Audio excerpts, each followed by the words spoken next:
नमस्कार। आज फिर मैं ऋतुपर्ण दवे आप सबके सामने हाजिर हूँ। आज मैं आपसे उस संवेदनशील विषय पर बात करूंगा जो हमारे देश में सबसे बड़ी समस्या बनता जा रहा है। जी हाँ, मैं बात करूंगा मानव अंगों के अवैध कारोबार करने वालों के गैंग के बारे में। और इसमें सबसे दुखद पहलू यह है कि इस कांड में, इस कार्य में, इस कृत्य में, इस दुष्कृत्य में वो लोग शामिल हैं जिनकी जिम्मेदारी हमारी सेहत के प्रति है। इसकी वो शपथ लेते हैं जिसको हिप्पोक्रेटिक शपथ बोलते हैं। वही लोग जब इसमें शामिल होंगे तो इस व्यापार को हम कैसे रोक सकते हैं, आप शायद अंदाज लगा लिए होंगे। मैं आज बात कर रहा हूँ किडनी, यानी हमारे जो किडनी है उसके अवैध कारोबार करने वालों की।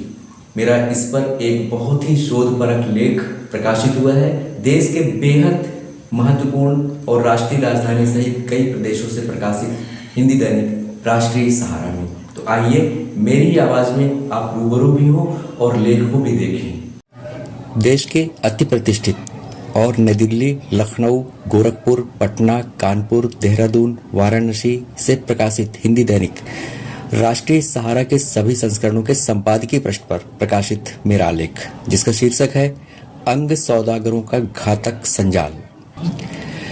पैसों की हवस के आगे इंसान इतना गिर जाए कि जिंदा इंसानों के शरीर के अंग बेचने लग जाए। भला कौन विश्वास करेगा कि यह भी अब उन कुछ वहशियों का कारोबारी हिस्सा है जो बाकायदा गैंग बनाकर सुनियोजित तरीके से लगे हुए हैं। हैरानी तब ज्यादा होती है जब इसमें देवालय सदृश अस्पतालों के बड़े बड़े रुतबेदार और ओहदेदार भी हिस्सेदार होते हैं। इस अवैध धंधे ने बहुत गहरी जड़ें कम समय में ऐसी जमा ली हैं कि धंधेबाज सरकार और प्रशासन के लिए बड़ी चुनौती बन गए हैं। भारत में भी सीमा पार तक से गुपचुप तरीके से स्वस्थ लोगों के अंगों को खरीदने बेचने का सिलसिला तेजी से पनप रहा है। इत्तेफाक से कोई मामला सामने आता है तो उसकी जड़ों तक पहुंचता दल भी हक्का बक्का रह जाता है कि कैसे, कितनी सफाई से आंखों में धूल झोंक इतना बड़ा कांड होता रहा और भनक तक नहीं लगी। बीते हफ्ते बांग्लादेश से बुलाकर जयपुर में अवैध तरीके से किडनी ट्रांसप्लांट कराने वाले गिरोह का गुरुग्राम में भंडाफोड़ हुआ। छापेमारी में किडनी ट्रांसप्लांट करा चुके और कराने वाले डोनर और मरीज सहित 4 लोग हत्थे चढ़े। इनसे खुलासा हुआ कि मरीजों से 10-12 लाख रुपए वसूले जाते, जबकि डोनर को महज 2 लाख बांग्लादेशी टका पकड़ाए जाते। पकड़ाए गए बांग्लादेशी किडनी डोनर शमीम ने हैरान कर देने वाली जानकारी दी। उसने फेसबुक पर किडनी डोनेट करने का विज्ञापन देखकर भारत में मुर्तजा से संपर्क किया।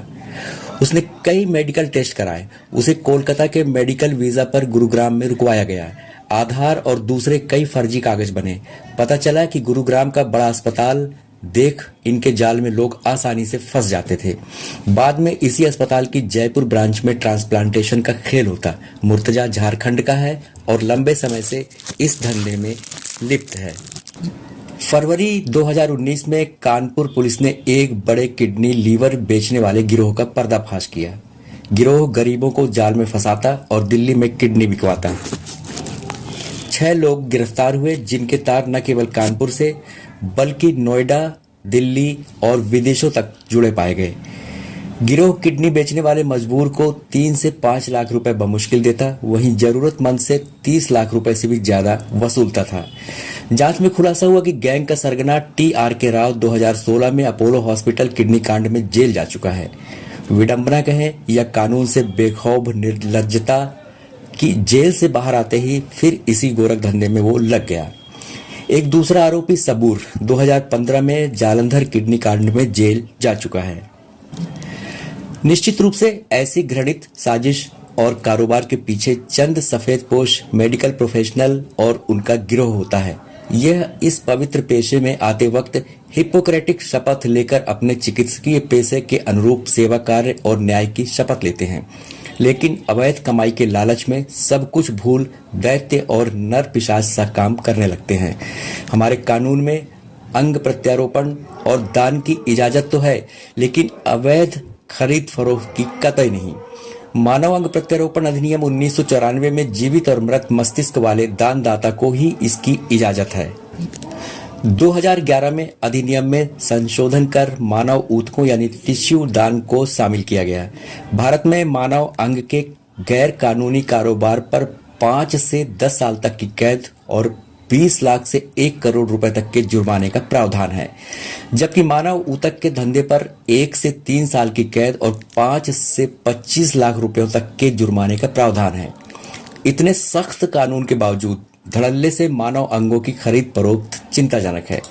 ग्लोबल फाइनेंशियल इंटीग्रिटी यानी GFI के अनुसार विश्व में अंग तस्करी के मामलों में किडनी की सर्वाधिक मांग है। दुनिया भर में जितने अंग प्रत्यारोपण होते हैं उसमें 10% तस्करी से होते हैं। विश्व स्वास्थ्य संगठन के आंकड़े बताते हैं कि सालाना किडनी ट्रांसप्लांटेशन 10,000 से ज्यादा होती है, यानी हर घंटे 1 या उससे भी अधिक। भारत में भी यकीनन यह आंकड़ा बहुत बड़ा होगा। अवैध अंग प्रत्यारोपण गैंगस्टर जैसा अपराध है। इसमें शामिल चिकित्सकीय पेशेवर 0.1% से भी कम होंगे, जो शेष पर भारी पड़ रहे हैं। इसे रोकने का सामर्थ्य कानून से ज्यादा इसी पेशे से जुड़े शेष प्रोफेशनल्स में है। वही बेलगाम होते इस धंधे की परतें उधेड़ सकते हैं। बस जरूरत है कि इनकी सुरक्षा गोपनीयता बनाए रखने के साथ इनके मान सम्मान को बरकरार रखा जाए, ताकि ऐसे लोग स्वमेव आगे आएं। तो यह था मेरा लेख। आपको कैसा लगा? आपकी क्रियाएं मेरे लिए अमूल्य हैं और मेरे लिए हौसला अफजाई करने वाली होंगी। और हाँ, मेरी एक दरख्वास्त आपसे, जी हाँ, खास आपसे और विशेष रूप से हाथ जोड़कर मेरी प्रार्थना वह यह है कि यह लेख मेरे social media account Facebook, Twitter, Instagram और लिंक्डइन पर भी उपलब्ध हैं और इन्हें आप यहीं यूट्यूब के इसी वीडियो के डिस्क्रिप्शन पर इन सब की लिंक में जाकर देख भी सकते हैं। हाँ, आप मेरे इस लेख को पसंद यानी लाइक, सब्सक्राइब और शेयर करेंगे तो मुझे और भी ज़्यादा हिम्मत मिलेगी। तो कैसा लगा आपको मेरा यह लेख? विश्वास है कि जरूर पसंद आया होगा। बस आपसे एक ही दरख्वास्त है, गुजारिश है कि आप मेरे इस चैनल को लाइक, सब्सक्राइब और शेयर करें। नमस्कार, फिर मिलूंगा जल्द किसी नए विषय के साथ।